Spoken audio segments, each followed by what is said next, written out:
If you don't change what you're doing and how you do it, nothing else will change. If I'm feeling bad, that doesn't mean I'm doing bad. That doesn't mean I am bad. That doesn't mean that I can't still take some action. Because yeah, nothing changes and nothing changes, man. In order for something to change, there needs to be change. I don't want to live in a hole anymore. It makes me feel poor. We are poor, but we're happy. Comme ci, comme ça. Anyway, the views are better above ground. Honey, I'm 7 non-Fox years old now. My father died at 7.5. I don't want to live in a hole anymore. And I'm going to do something about it. You cannot change your life unless you change something. If you always do what you always did, you'll always get what you always got. No matter what it is. Many times you say to yourself, I gotta lose weight, I'm too fat. And then you know what? During the day you eat at night, and the next day you get mad at yourself. Well, what do you want? What do you want? You gotta change something. The fear is never reaching your potential. That's it. That always falling short, always quitting before you're done, always procrastinating, always not doing the right thing. And then one day you're an old man. Yep. And you look back and go, God, I could have been great. Yep. I could have been great. At some point, everything's going to go south on you. Everything's going to go south, and you're going to say, this is it. This is how I end. Now, you can either accept that, or you can get to work. That's all it is. You just begin. You do the math. You solve one problem, then you solve the next one, and then the next. And if you solve enough problems, you get to come home. You can't stop. You can't quit. You can't say, I'm a failure. You're not a failure. You're not. You're a wonderful, strong, intelligent youngster. Take advantage of that. Trust in God. Trust in yourself. And step forward. Put one foot in front of another. You have to change some things or nothing will change. So make changes. And start little. Get up a little bit earlier. Get a workout done. If you want to change your life, you must change your ways. You must develop discipline. You must develop strength. Get the coffee, make the pancakes, kiss the girl, kiss the kids. You wake up, right to work. Whenever I get to a low point where I think, why do I even bother? I just remind myself, this is where most people stop. And this is why they don't win. And this relates to another one, which is a reminder for the gladiators in the arena who feel beat up and scarred with no hope in sight. Building a business is hard. Hard feels shitty. This is what hard feels like. And this is why most people can't do it. But you can. Right now in life, your family's looking for that one guy right now. They're looking for that one guy who's strong, who's that pillar for the family in hard times. Make sure they look around. They look around and find you. Some of y'all are motivated by broke. I'm broke, I'm stuck, I'm f***ed up, I can't do nothing. Some of y'all are motivated by just wanting to accomplish the things that you want to accomplish. Other folks are motivated by materialistic things. It's a very simple concept.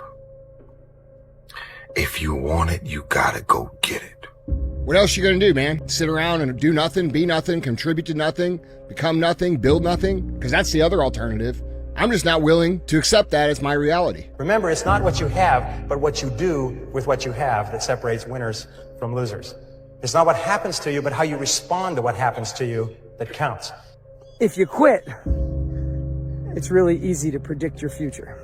But if you don't quit, if you go for it, with no proof, you can't quantify it. People are going to call you crazy. Your friends are going to look at you sideways. But you'll have the opportunity to play in the game and stop sitting on the sidelines. And you might fail for a while. And you might have to pay your success tax. And you might have to go through 7 failures, 9 failures, 12 failures. You might be sleepless at night wondering why the heck you're doing it. But on the other side of that, you get to see who you're meant to be, who God designed you to be, and tap into your full potential, and there's nothing better. There comes a day where being average being mediocre is just sickening to you because you've seen people with far less talent than you.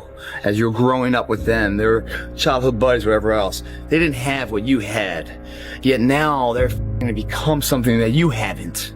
There comes that day. It's either when you're young, you know, and it strikes you on the baseball field because you're sick of striking out, or it's when you get fired from your 5th job, you know, and your wife and kids are on your ass because you don't know how to support them anymore. There comes a day where push comes to shove, where being mediocre and being like average and shit just burns and sucks so much. You can't deal with it one more day, and you get off your ass and you create something that's always been there. One time I was running by a graveyard when I was just trying to I was fat, and I ran by a graveyard and I look out there, I'm like, man, I wonder how many of you motherfuckers in there are so upset with how you lived your life. Now I'm running a 300-pound man thinking, man, don't die like this, bro. At the end of every day, you look yourself in the mirror and you ask yourself, did I get better today? If the answer is yes, and you do that for 5 years, 10 years, 15 years, how much better are you going to be? It's 2 a.m. right now. No one here. Mano to mano, me and you, and where we want to go tomorrow. 2 a.m. What I love about 2 a.m. is that we're not living by the clock, man. If you got the clock says it's 10 o'clock time to go to sleep, or 9 to 5 time to go to work, that's bullshit. If you're in bed right now and you're rolling around, you can't fall asleep, get the f*** up. It probably means you haven't done an honest day's work to earn that rest at night. 2 a.m., not a person's here. Don't be mad when you're laying there in your bed and you're in the hospital and you're 70, 80, 90 years old and you're thinking, man, I feel like I didn't do something. Because you did. You didn't do it. You didn't do shit. Starving rats are placed into a tube. Yeah. And they have a spring that is attached to the tail that can measure the force that they pull at, and that's a proxy for desire. Then they waft the smell of cheese in from the front of the tube, and the rat pulls, and they measure how hard they want to go. And you think, these rats are starving, they would be pulling pretty hard. Then they do another iteration of the study. This time they waft the smell of cheese in from the front, but they waft the smell of a cat in from behind.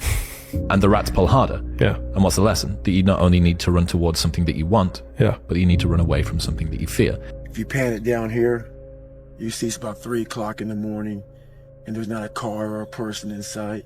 If you pan over here, it's the same thing. Not a car or a person in sight. People want to know where I find my strength at, where I get my strength. I get it from a lot of places, but right now, this morning, I'm getting it from, there's not a motherfucker that's up. There's not a car, there's not a person. Everybody's in their bed, sleep, dreading that it's a Monday, hate it's a Monday, and I'm loving it. I'm loving that. Where everybody's getting weaker, I'm getting stronger. It's not about the running, the swimming, the push-ups, the sit-ups. It's about what those things do for your mentality. You don't start things and not finish them. You don't quit. There's nothing that comes out of quitting besides knowing that you didn't finish. We finish everything. You start it, finish it. If you're gonna do it to try and be the best. Let me be very clear. I'll never give up. Never. The life you want is on the other side of a few hard conversations, and you're living a life you hate because you're too afraid to have them. Every morning I woke up, I had a real conversation with that dirty mirror. And every day, the same answer came back to me. Do you want to be on your deathbed knowing that you could, but you didn't? For anyone who needs a reminder, no one is going to hate on you for doing worse than them. Let those challenges raise you up. Let them elevate you. Let their demands and their trials make you stronger. Let the adversity you face today turn you into a better person tomorrow. Rest at the end, not in the middle. And that's something I always live by. You know, I'm not going to rest. I'm going to keep on pushing now. There are a lot of answers, but I'm just going to keep going. I'm just going to keep going, and I'll figure these things out as we go, right? And you just continue to build that way. So I try to live by that all the time. Admit it, you aren't like them. You're not even close. You may occasionally dress yourself up as one of them, watch the same mindless television shows as they do, maybe even eat the same fast food sometimes. But it seems that the more you try to fit in, the more you feel like an outsider. Life can be much broader once you discover one simple fact, and And that is, everything around you that you call life was made up by people that were no smarter than you. And you can change it. You can influence it. You can build your own things that other people can use. And the minute that you understand that you can poke life and actually something will, if you push in, something will pop out the other side, that you can change it, you can mold it. Nothing's permanent. Nothing's permanent. That's why I'm always big on, you have to keep what you want to be in the front of your mind. Because you're going to always lose it within the suffering. And suffering, people always hear me say suffering, it's not just physical, man. There's so many forms of suffering out here, it's not even funny. And most of them are not physical. Most of them are psychological. There was no one there to pick up the rucksack, to pick up the boat, to pick up the log, to go in there. It was you. It was you. There was no pat on the back at 300, at 275, at 250, at 220. No, that was you. Every man has two lives, and the second starts when he realizes he has just one. Your time is limited, so don't waste it living someone else's life. Don't be trapped by dogma, which is living with the results of other people's thinking. Don't let the noise of others' opinions drown out your own inner voice. And most important, have the courage to follow your heart and intuition. They somehow already know what you truly want to become. I was the lowest form on earth. No talent, no ability to learn, and I literally know what it is to be rock bottom and to build that up. People are time wasters, and the great majority of people have no goals, they have no priorities, they have no plans, they have no concern about becoming successful, and they think that you're the same. They think because their time isn't worth anything, that your time isn't worth anything also. Compare yourself to who you were yesterday, not to who someone else is today. Because you need to have a hierarchy of improvement. You need to be aiming for something. And that means you're going to be lesser than people who've already attained along that dimension. Yes. And that can give rise to envy. So the question is, who should you defeat in the final analysis? And the answer is, you should defeat your former self. How I'm able to just extract dopamine, the good dopamine whenever I want? Man, I've trained 99% of my life alone. No one pat me on the back. I did all of the work alone. And while I'm still hard on myself, I know what I did. Personal responsibility is to compete with yourself, is to be slightly better than yourself the next day. Yes. And it better in some way that you can actually manage, and that's humility. It's right, I'm a flawed person, I've got all my problems. Could I be as good as person X? It's not the right question. The right question is, could you be slightly better tomorrow than your currently flawed self? And the answer to that is, if you have enough humility to set the bar properly low, then you could be better tomorrow than you are today. It's easy to fight when everything's right, when you're mad with the thrill and the glory. It's easy to cheer when victory is near and wallow in fields that are gory. It's a different song when everything's wrong, when you're feeling infernally mortal, when it's 10 against 1 and hope there is none. Buck up, little soldier, and chortle. Carry on, there isn't much punch in your blow. You're glaring and staring and hitting out blinds, you're muddy and bloody, but never you mind. Carry on. You haven't the ghost of a show. It's looking like death, but while you've a breath, carry on, my son, carry on. That's the difference between a hero and a coward. There ain't no difference. Inside, they're both exactly alike. Both scared of dying or getting hurt. But it's what the hero does that makes him a hero. It's what the other guy doesn't do that makes him a coward. Take yourself out your comfort zone. Do not live in your bubble. Put some more air in your bubble. If you stay in your comfort zone, that's where you will fail. You will fail in your comfort zone. Success is not a comfortable procedure. It is a very uncomfortable thing to attempt. So you got to get comfortable being uncomfortable if you ever want to be successful. Most of us, we live in a box, and we don't want to go outside that box. Outside that box is all these possibilities of life. But what we do is we shackle our mind. We are a prisoner in our own mind that this is all I can do. This is all I'm good at. And we take away the possibilities of you could be this, you could be that, you could be all these things. And I never thought at 300 pounds I could be Navy SEAL. That's how I live my life. I now know that there is no cap on the human mind. There's no cap. we cap it ourselves. When you have fear, that's a good sign. Nothing grows in the comfort zone. Remember that, folks. Nothing.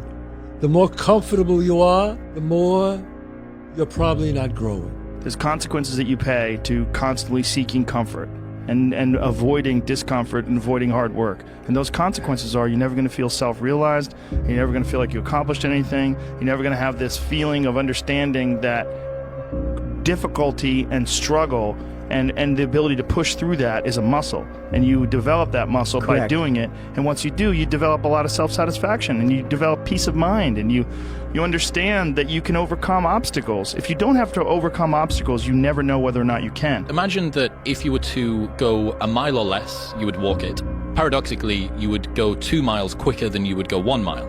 And if you were to go more than a mile, you would drive it. So for instance, the friend that should leave his job, but it's just about passable, his boss isn't that much of a dick. The person that stays in an apartment that's got some mold on the ceiling, but it's not too much mold and whatever. All of these people would be better off if their situations were worse, because it would galvanize them into actually doing something. If things are good, great, no problem. If things are bad, great, activation energy to go and make them good. If things are just about passable, you end up being comfortably numb. How bad do you want this? If it's as bad as you want to live or breathe or sleep, whatever the hell it may be, I can work with you. Sun don't stop for nobody, man. Sun don't stop. Sun gonna be up in the morning regardless. That sun is gonna be up in the morning regardless of how I feel and how depressed I am. The sun is gonna shine in the morning, and at nighttime the moon gonna be there, and you gonna look up. These days gonna keep going by. So do you let the days go by and look up and you done wasted a year doing what? Or do you just pick it up? All right, well, gotta figure it out, made some mistakes, life goes on. Let me figure out life from this point. Are you not happy, or you're only half happy, or? Still to be happy about. You're up too old. Job's not finished. Job finished? No, I don't think so. Never say never, because limits, like fears, are often just an illusion. What was really your work ethic like, and for how long did you stay disciplined? Well, I mean, every day. I mean, since 20 years. I mean, it was an everyday process, and trying to figure out strengths and weaknesses. And a made bed gives you encouragement that tomorrow will be better. So if you want to change the world, start off by making your bed. Life isn't fair. We have to understand that. It shouldn't be fair. It's a trial ground, it's a testing ground. It's built to make us harder. It's built to make us as strong as we can, to test us, to drive us. So, mentality is the only thing that gets us through life. I was an underdog. We are all underdogs in life. Even the baddest person in the world should think that way. So you should always have I've never arrived mentality. And the can't hurt me mentality is no matter where you come from, the sewer or wherever you think you're from. When I got out of the sewer, I got to the road and looked around and said, can't hurt me. All your excuses are lies. They are lies, all of them. Think about the things that you tell yourself, the lies you use to rationalize taking the easy road. Taking the easy road and leaving discipline behind. Think about them. You don't have time. That's a lie. And there's, you're too busy. Sure you are. That's a lie. Do you actually want to do this or not? Do you actually want to do this or not? Because if you actually want to do it, what's going to stop you? Nothing. And if you don't really want to do it, what's going to stop you? Just about anything that comes up. Just about any obstacle that gets in your way becomes an excuse. It becomes a reason. It becomes a rationale for not proceeding down that path. I wasn't invited to parties or friendly gatherings on the weekend. So on Fridays and Saturdays, I would go in my rec room with my basketball and basically dribble myself to sleep. And I think that was the best thing that could have ever happened to me, because during those lonely hours in the rec room, I discovered the hunger, the motivation, and the desire to be the best possible basketball player that I could be. So it's a process. It's a real process. Yeah. That you can actually, in the 3-month time, you have absorbed the self-discipline. That's why I always tell people, it's not a one-night event. To get vitamin and learning to say no in everything is not easy. No. Setting your priorities right is not easy. Avoid complaining in anything is not easy. But if you combine the three things, you can handle self-discipline. Be a dangerous man. Now, being dangerous is not being a threat. They're two different things. All right? And it's not about going out and lifting weights and getting a bunch of tattoos and wearing leather jackets and walking around with your chest and shoulders up, hulking around saying, I'm dangerous. That's very rarely is that a dangerous man. Often the most dangerous man in the room is the quietest man in the room. You will never be on my level, period. Simple and plain. It's okay to be number two. It's okay to be right behind me. It's okay. If at the end of your life someone said, how was your life? And you said, it was good, I'll be really sad. Fight for excellence. Fight for amazing. Fight for a feeling of abundance, that you fill your soul, you tap into your full potential. And guess what? If you go for that kind of life, you're going to have some tough spots. And this video is simply to tell you, it won't last. You're honestly, that's not me trying to be some after school special shit. You really are. Real men ain't doing it. Real men don't care about that gossipy bullshit. Get to work, man. Right. That's it. Developing your mental fortitude and your mental discipline is a big part of being able to handle stress, okay? It doesn't matter if you're stressed. It doesn't matter if you're hurt. It doesn't matter if you're upset. It doesn't matter if you're frustrated. If your discipline is on point and your mental toughness on point, you're going to be able to execute in spite of the situation being that way, and you're going to move forward whether you feel good or not. And once you can move forward whether you feel good or not, nobody can f*** you, okay? Because everybody else quits when things get hard. Everybody else quits when they get sick or they have an excuse or they get in a funk or they get, whatever. If you're able to operate even when things are hard, you can't be. I now see anything is possible and that you could train for anything. There's nothing you can't do. You can't be the best in the world at something, but you can be a lot better than you are at anything you want to put the time into learning, whatever it is. You could do anything. Your excuses will destroy you and take everything that you ever wanted from you if you let them. We're all writing a book. What's your book look like? What does your book look like? Like your life is a book. You got a bunch of chapters in your book, but when they close that book, how good was the book? The humbling reality that I'm not special, and if you want to be good at anything, you have to work really hard.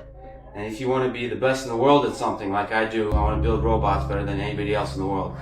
Or whether that's knitting or yodeling, anything, you have to work, but you have to work harder than anyone else in the world. What's the least amount of sleep you played a game on? Is there a story where it's like, no one knows about, where you went and played a game and it was so insane for whatever reasons? No sleep. You played a game with zero sleep. Zero sleep.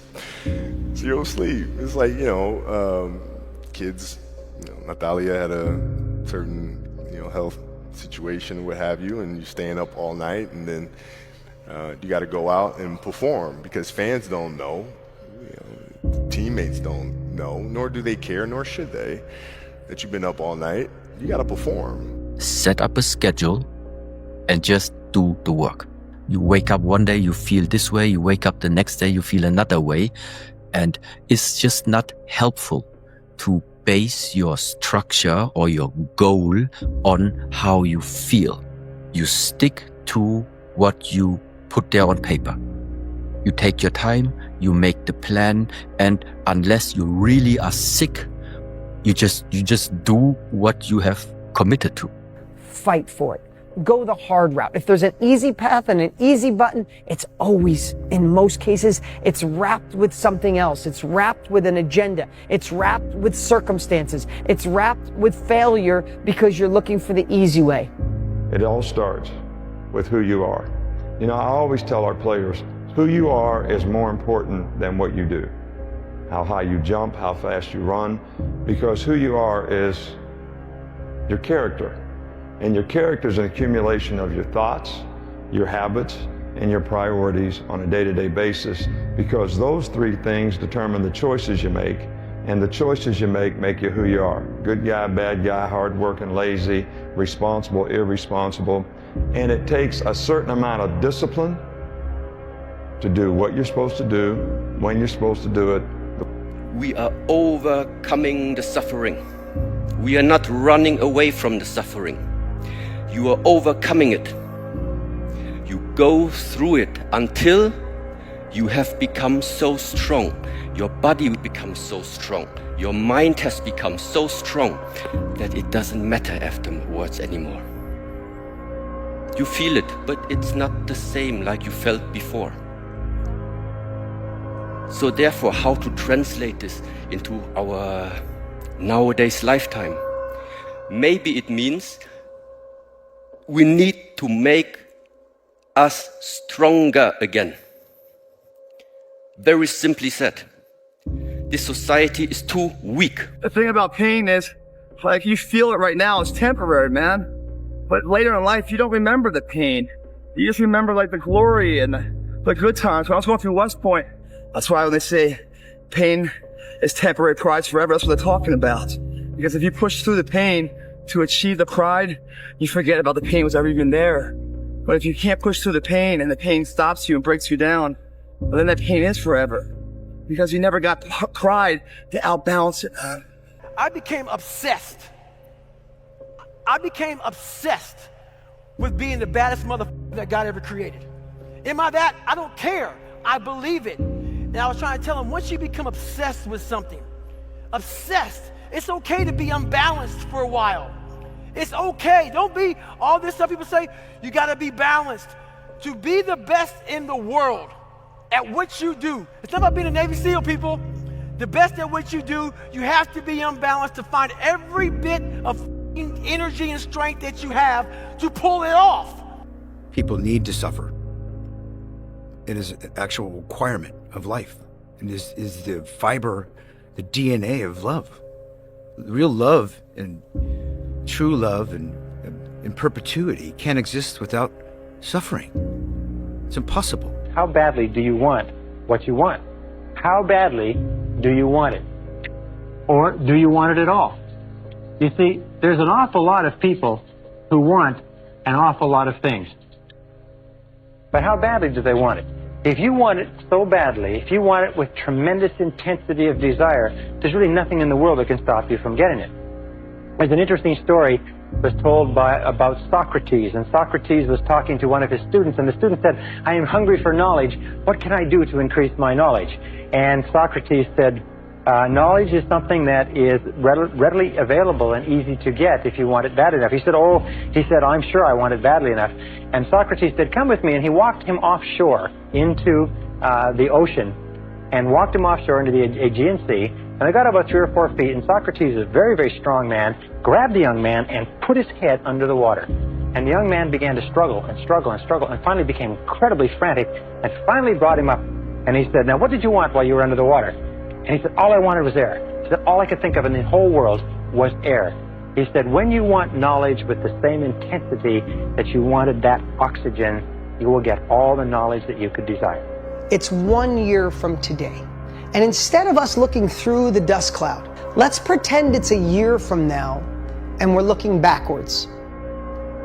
And let's pretend it was the best year of your life. What would have to happen in your life for it to be the best year of your life? In your career or your income or your business or your relationships or love or health or joy. And I don't want you to, your brain's gonna go, oh, I would love for this to happen. No, no, no. I want you to trick your brain. I want you to focus it and live it, positive focus, as if it already happened. How you gain mental toughness, how you become the person you want to be, is constantly facing the things that you don't want to face. If you constantly run away from things that you don't want to face, how is there growth? How is there mental toughness? Some days you're not going to sleep well. Some days you're going to wake up and you've got your schedule and everything's planned out and the poop hits the fan. You got to eat those shit sandwiches, right?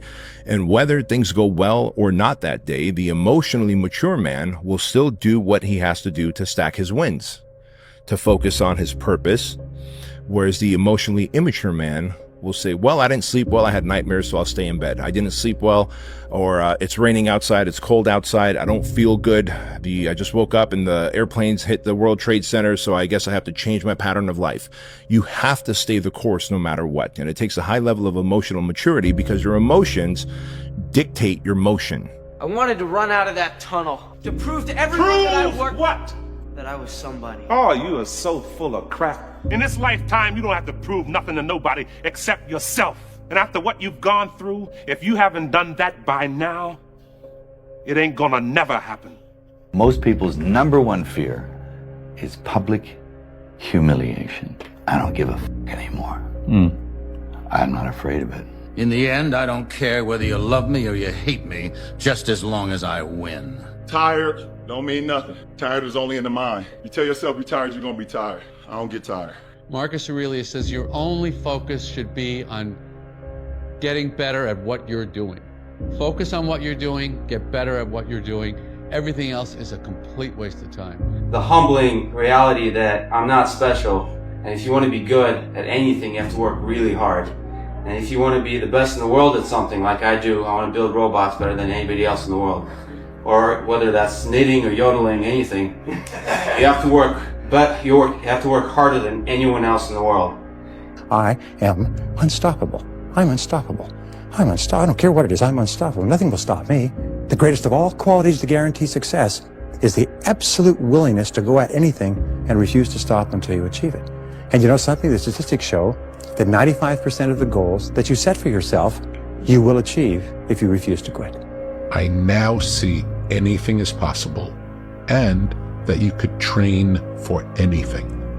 There's nothing you can't do.